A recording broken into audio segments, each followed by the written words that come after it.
Olá, bom dia, meus amados e queridos ouvintes. Eu sou a Tereza Braz, sou professora da classe Boas Novas. Nós estamos alguns domingos, 3 domingos pelo menos, sem termos a aula aqui no canal da BBC.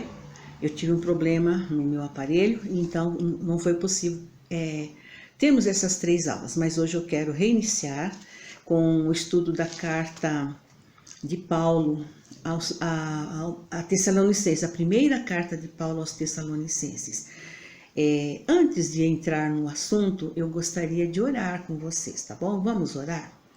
Pai, nós queremos agradecer ao Senhor por mais esse dia de vida, pela tua presença maravilhosa entre nós, embora de forma online, nós não podemos nos ver pessoalmente, nós não podemos nos tocar, mas eu louvo o teu nome porque o teu Santo Espírito está entre nós e é nele que nós confiamos, é no teu Filho Jesus que está vivo junto de ti que nós confiamos e que nós depositamos a nossa fé para nós continuarmos a viver nesse tempo de pandemia, Pai. Te louvo e te agradeço pela vida de cada pessoa que pode participar, pode estar presente conosco, que o Senhor esteja nos abençoando, Pai, nesse estudo, para que possamos aprender mais da Tua Santa Palavra. Fica conosco, Pai, em nome do Teu Filho Jesus Cristo. Amém. Muito bom, então nós vamos ter uma pequena introdução da primeira carta de Paulo aos Tessalonicenses. Primeiro, eu quero compartilhar com vocês sobre a cidade de Tessalônica. Esta cidade foi fundada em 315 a.C., uma cidade bem antiga. Era um dos 4 distritos que formavam a região da Macedônia e também ela era a sede do governador. Por isso ela era muito importante, era um centro comercial muito ativo e importante da sua época, porque por ela passavam várias estradas, ao seu redor tinha vários portos também. E isso facilitava a economia, o comércio da cidade. Inclusive facilitou também a pregação do evangelho, porque era de fácil locomoção. Embora ali em Tessalônica, nós vamos ver no decorrer do estudo da carta, que os cristãos foram muito perseguidos pelos judeus, aqueles que se convertiam ao cristianismo. E havia ali uma grande população composta de judeus, de gentios, e era uma cidade, na sua época, grande, mais ou menos 200 habitantes. Essa cidade, Tessalônica, ainda existe nos nossos dias. Ela faz parte do grande território da Península dos Balcãs. Agora nós vamos ver por que da igreja, a organização da igreja. Se vocês estudarem ou lerem em Atos no capítulos 16, 17 e 18, vocês vão perceber que Paulo empreendeu uma segunda viagem missionária entre os meses e anos de abril de 50 a novembro de 52. Vocês podem encontrar isso em Atos, como eu falei. Ali foi o início da história da igreja em Tessalônica. Paulo, em companhia de Silas e Timóteo, eles saíram de Antioquia da Síria, passaram por diversas cidades, diversas regiões. Paulo teve aquela visão que creio que vocês já leram, já conhecem, a visão ali em Macedônia. E depois de andarem por diversas cidades da região da Macedônia, a primeira cidade em que eles encontraram foi Filipos, que Filipos distava de Jerusalém cerca de 160 quilômetros. Eles desembarcaram então do navio ali em Filipos e seguiram a pé até Tessalônica. Chegando então ali em Tessalônica, era costume de Paulo, sempre que ele chegava em qualquer cidade, ele procurava uma sinagoga, ele é um bom judeu, né? Ele procurava uma sinagoga para se reunir. E ali em Tessalônica não foi diferente, vocês podem perceber lá em Atos, no capítulo 17. E ele pregou ali e estavam muitas pessoas ali presentes, muitos homens e mulheres se converteram e eles se converteram e Paulo então ele continuou ali pregando o evangelho por pelo menos 3 meses naquela cidade. Eram judeus, eram gentios que aceitaram a palavra de Deus. E com isso, então, foi organizada a igreja, porque tinha um grupo de irmãos convertidos ali, e Paulo, Silas e Timóteo, então eles organizaram a igreja. Agora, por que Paulo escreveu a carta? A carta em si. Como nós falamos, a igreja foi formada por judeus, gregos e gentios. Havia entre os judeus que se converteram alguns judeus insubordinados. Eu creio que nós já comentamos em outras cartas que nós estudamos que os judeus que se convertiam do judaísmo para o cristianismo, eles sempre tinham dificuldades de abrir mão das coisas do judaísmo para se converter, praticar as coisas do cristianismo. Nós sabemos que no cristianismo, quando Jesus Cristo veio para implantar a sua igreja, nós lemos lá em Mateus, nos capítulos 5, 6 e 7, que Jesus veio trazer uma nova modalidade, uma nova regra para a sua igreja, para o seu reino. Então, as coisas lá do Velho Testamento, as regras judaicas, muitas delas já não faziam parte da igreja que Jesus Cristo veio implantar.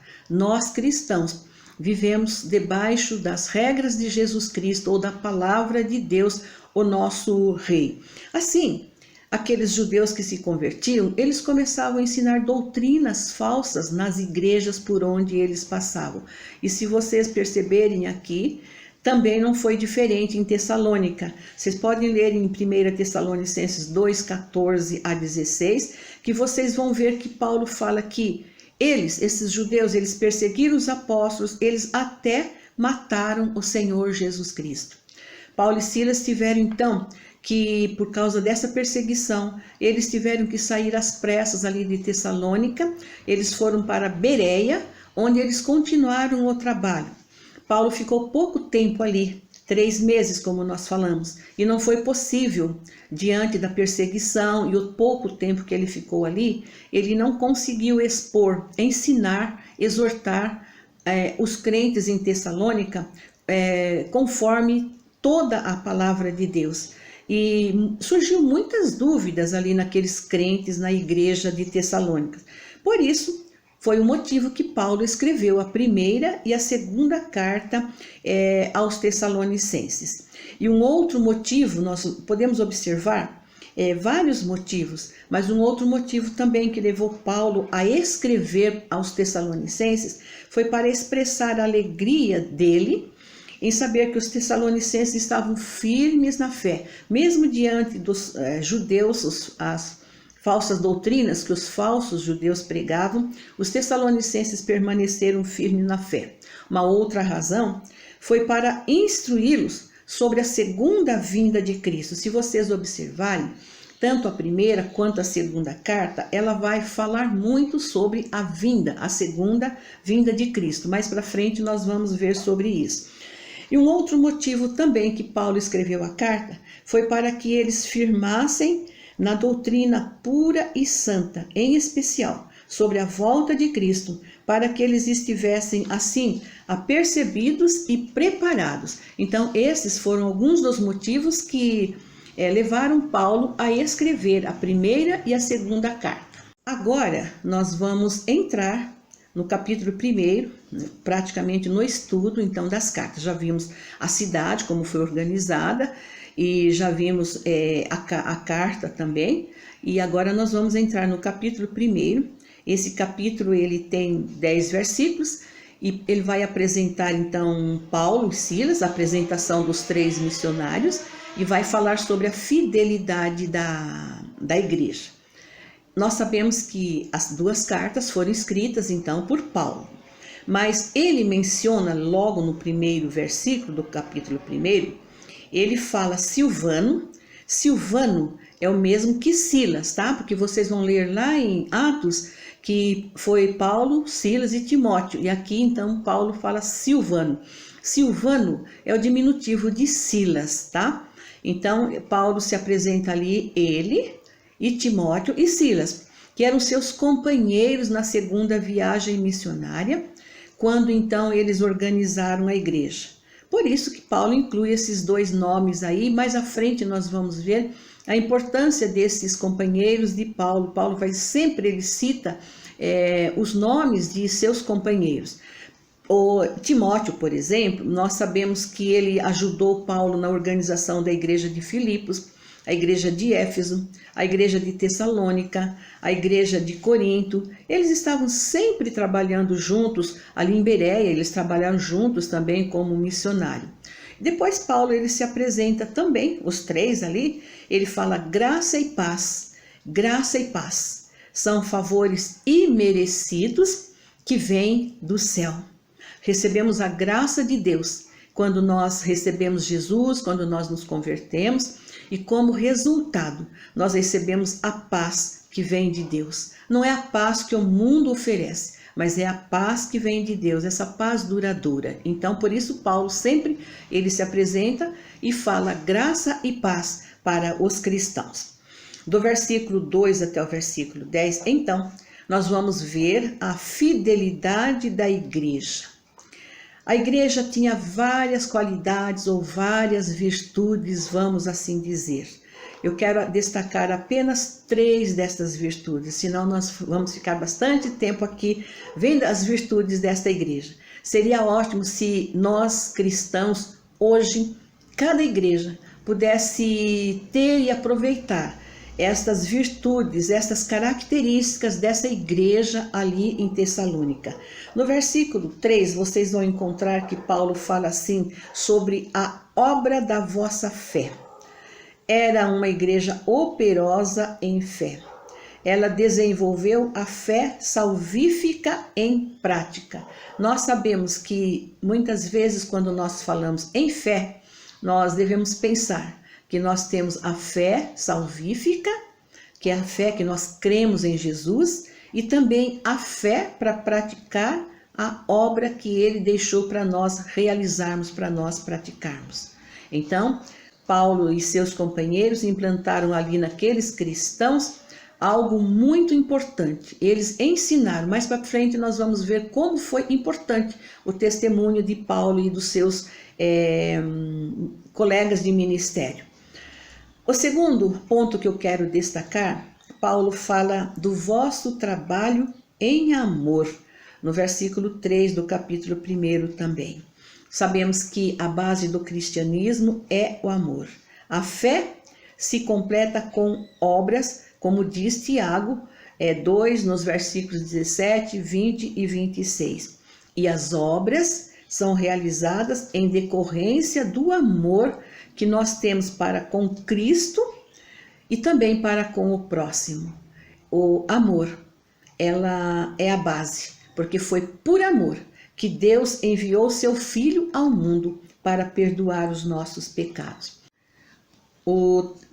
Mais um outro ponto, Paulo fala, vossa firmeza de esperança em nosso Senhor Jesus Cristo, também no versículo 3. Essa firmeza não era uma ilusão dos cristãos em Tessalônica, mas era um zelo que eles tinham pela obra do Senhor. A persistência do cristão, deles ali, pois eles eram perseguidos, como nós falamos, mas eles tinham a firme esperança no Senhor. Com essas 3 virtudes, a igreja em Tessalônica tornou-se um modelo. Se vocês lerem os versículos de 6 a 8, vocês vão perceber que essa igreja tornou-se um modelo para as igrejas da Macedônia, da Acaia, em todo o mundo, em todo lugar, soava o testemunho vivo desta igreja, ali ela tornando-se um modelo para aquelas igrejas. Paulo, ele escreve no versículo 8, que a igreja vivia o que ela pregava. Então não tinha necessidade dele falar de coisa alguma a respeito deles, porque a vida deles era um testemunho para as demais igrejas e para todos ali na região. A igreja passava por tribulação, perseguição dos judeus, dos falsos mestres, mas o coração dela estava radiante, estava convicto de que servia ao Deus vivo, aquele Deus vivo que Paulo pregou e implantou ali naquela igreja. Agora nós vamos ver o capítulo 2, até o versículo 16, vai falar sobre o frutífero ministério de Paulo, Silas e Timóteo. Paulo sempre encontrou dificuldades para pregar o evangelho. Vocês imaginem um homem assassino de cristãos, planejava matar os cristãos, perseguia os cristãos. Onde ele via um cristão, ele ficava furioso enquanto ele não desse fim àquele cristão, àquele grupo de pessoas, não exterminasse mesmo as pessoas. Parece que ele não estava satisfeito. Então você imagina um homem assim, agora de uma maneira diferente, mudando o seu estilo de vida, o seu caráter para pregar Jesus Cristo. Ali em Tessalônica não foi diferente, surgiram lutas, tanto lutas internas dos falsos mestres e lutas externas, perseguições e lutas até com o próprio governo. Porque, como eu falei, eles não acreditavam muito em Paulo, achavam que o que Paulo falava não era verdade, ou que Paulo estava falando não tinha assim cabimento, porque ele sempre foi perseguidor e agora ele mudou, vamos dizer, virou a casaca, como poderíamos assim dizer. Mas Paulo, ele pregava o evangelho verdadeiro. E ele fala que ele não pregava um falso evangelho. E ele escreve assim, que a nossa exortação não procede de erro, ou seja, do evangelho falso, de coisas erradas. Nem é de imundícia, ou seja, um evangelho sujo, um evangelho com suborno, com lisonja, com ganância. Vocês podem conferir isso no capítulo 2, logo nos primeiros versículos. Nem é feita com dolo, ou seja, com planos para iludir alguém. O nosso evangelho é porque nós fomos aprovados por Deus. Deus nos chamou e confiou a nós para pregar o seu evangelho. E voluntariamente nós pregamos o evangelho de Cristo com amor e com dedicação. Paulo escreve nos versos 5 e 10 que Deus era testemunha e Deus via o seu coração e sabia que ele pregava o evangelho verdadeiro. Deus via a vida de Paulo, que ele tinha uma vida santa, justa e irrepreensível. Paulo, ele buscava a santidade e ele exortava os tessalonicenses a andarem assim também de modo digno. E é o que Deus espera de cada cristão, que cada cristão tenha assim uma vida digna, uma vida reta, uma vida que agrade ao Senhor. Em terceiro lugar, o ministério de Paulo foi frutífero porque ele considerava o caráter, ou seja, o seu estilo de vida, mais importante do que o seu ministério. É o caráter do cristão que vai frutificar. Quando o cristão perde o caráter, ele perde praticamente tudo na obra de Deus.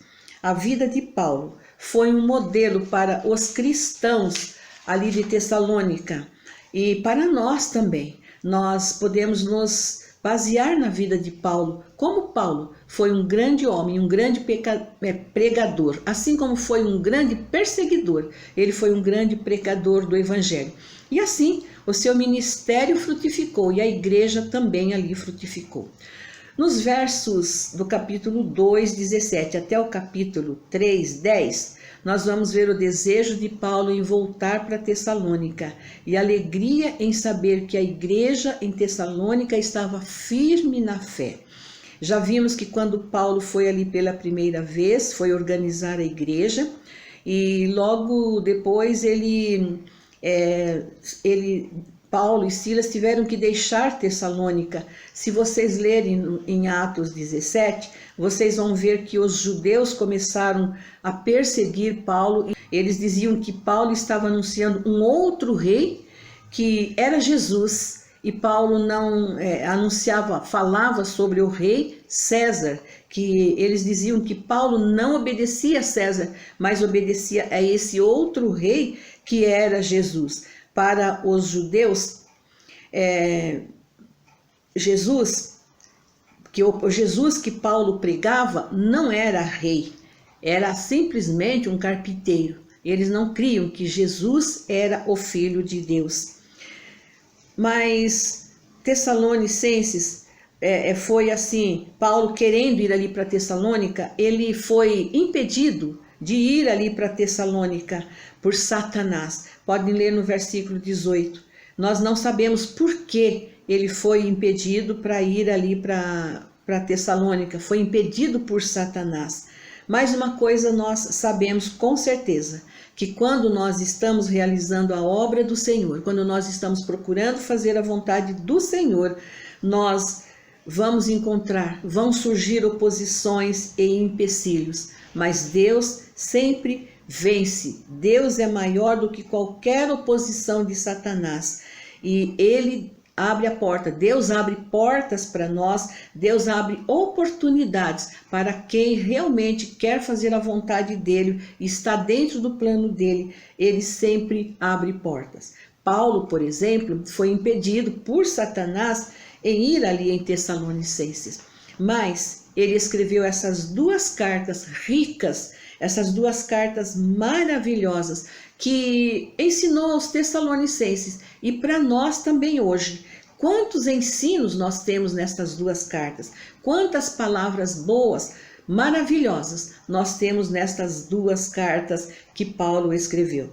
Por isso, Paulo queria voltar ali para Tessalonicenses, ele foi impedido, mas ele sempre o desejo dele era em voltar ali. Por que ele queria voltar? Porque ele viu que ali a igreja eram os filhos dele. Ele queria acompanhar o crescimento desses filhos, ele queria acompanhar o crescimento da igreja. Paulo e Timóteo, eles estavam em Atenas e ali em Atenas, Paulo ele preferiu então mandar Timóteo ir a Tessalonicenses, já que ele não pôde foi impedido por Satanás, ele mandou Timóteo ir na igreja para ver como que a igreja estava, como seus filhos estavam.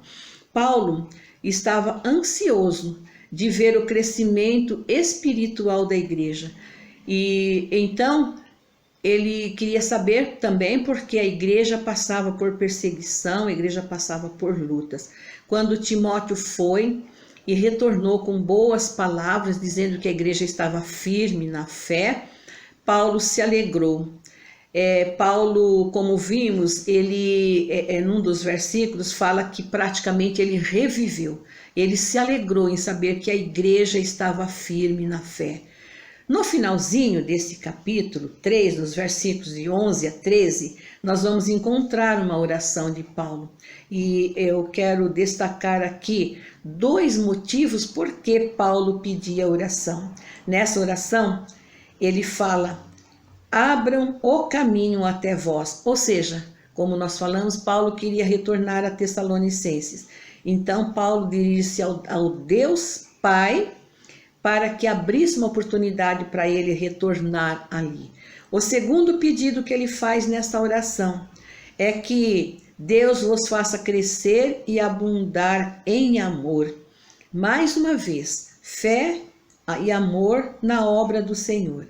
E há sempre espaço para melhorar, para crescer. É o que Paulo pede nesta oração.